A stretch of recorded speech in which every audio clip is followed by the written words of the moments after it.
Welcome back to the investRand YouTube channel.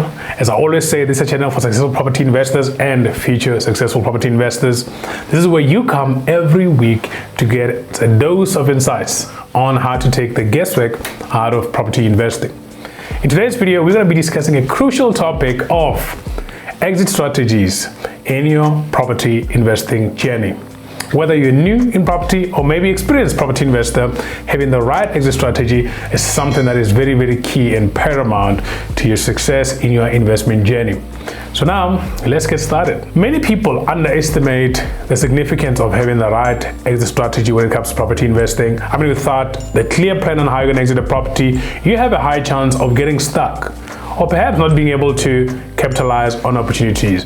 We have a lot of investors at investRand who call us and they say they bought land. They've been holding it for a very, very long time. They haven't had the money or the plan to do anything with that land, but they've been paying every month towards that land and they end up selling it for lower than they have bought it. So why could they not capitalize on the opportunity, or why did they get stuck with that opportunity?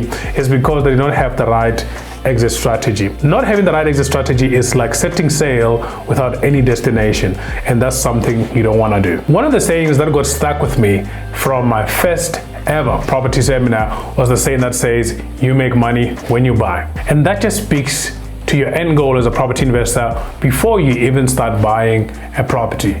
Before you buy a property, you need to know how much money you're going to be making, how are you going to be making the money, and what strategy you're going to be using. And that just speaks to your exit strategy. For you as a property investor, it is advisable to at least have more than one exit strategy in order for you to be able to capitalize on an opportunity, or also not to get stuck after you buy a property. And an exit strategy can be simple, like, hey, I'm going to be selling this property after I develop it, or I'm going to be renting it out for consistent cash flow, or perhaps you're going to be flipping it for some cash as well. But whatever the exit strategy is, you need to have that before you even get started. By now, you can actually see that having an exit strategy is all about protecting your own interest as a property investor.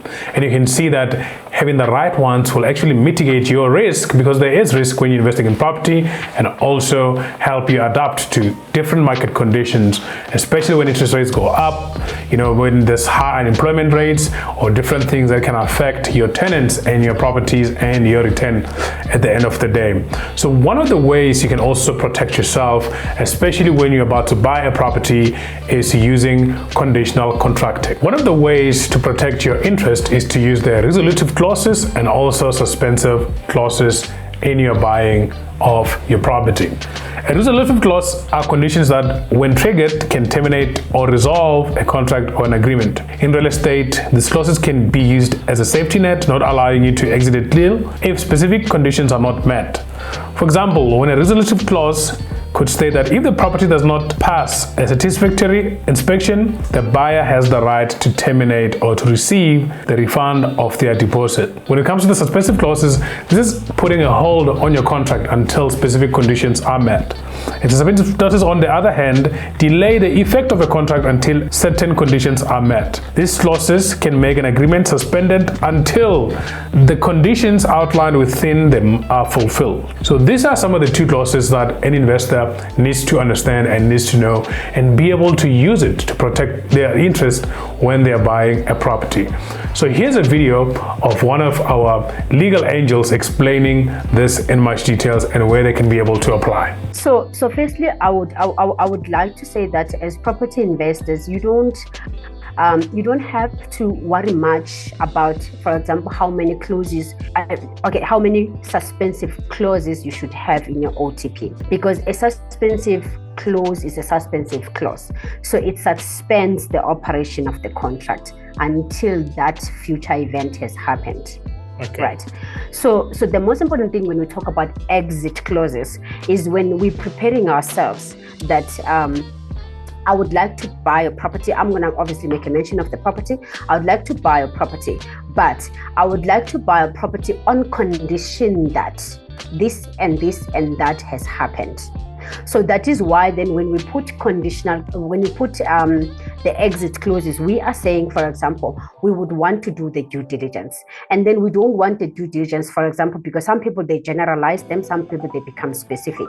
So when you become specific, then on your exit clauses, that's when you're talking about due diligence, and then you break it down by asking for a copy of the title deed because you would want to see the conditions, by asking for an inspection, for example, roof inspection, or whoever person that you're going to bring to the property to do the proper inspection, electrical inspection as well. And also you'd want to know more about zoning, if there is a zoning certificate, and also you'd want to see whether there are approved plans or not, depending again whether the property has been extended or not.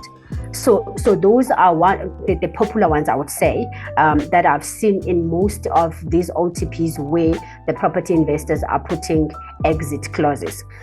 Yes, you know what, you mentioned about the two clauses, the suspensive clause and the resolutive clause. So I think if I can just do some differentiation between the two, the suspensive condition, it suspends the operation of the agreement until, I'll put in simple terms, until the bond is granted. Then when it comes to a resolutive condition, then the resolutive one, it terminates the operation. So resolutive doesn't say that there's a contract but we're waiting for something. It says that should something happen, then that contract, then it terminates. So the ones that we know is common on especially property investors on the sale agreement is the suspensive condition. So there isn't much of a resolutive condition. To navigate these complexities that come with real estate contracts and clauses, we recommend that you actually speak to a legal professional. At investRand, we refer to these experts as legal angels. They can help you with some guidance and advice that is tailored to your investment needs. So if you don't have any partner who's a legal partner in your team yet, I recommend that you go to the investment marketplace and we can be able to find reputable legal angels. However, the success of your property investing journey hinges on finding the right properties. And that's where investment comes in. We exist to help empower you so you can make informed decisions when it comes to property investing, so you can build wealth for yourself and your family. We will connect you with valuable resources, videos such as this, the team you need in order for you to succeed, which is professionals and other people that are dedicated to seeing you succeed in your property investing journey. So if you haven't gotten in touch with us yet, I'm not sure what you're waiting for. Make sure you book a call, which is free 30 minutes call, and also make sure that you go to our marketplace, browse some opportunities, and start making high return on investment purchases. Otherwise, if you like this video, make sure you click that like button.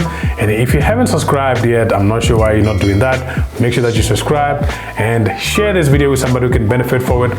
And I'll see you on the next video. Bye.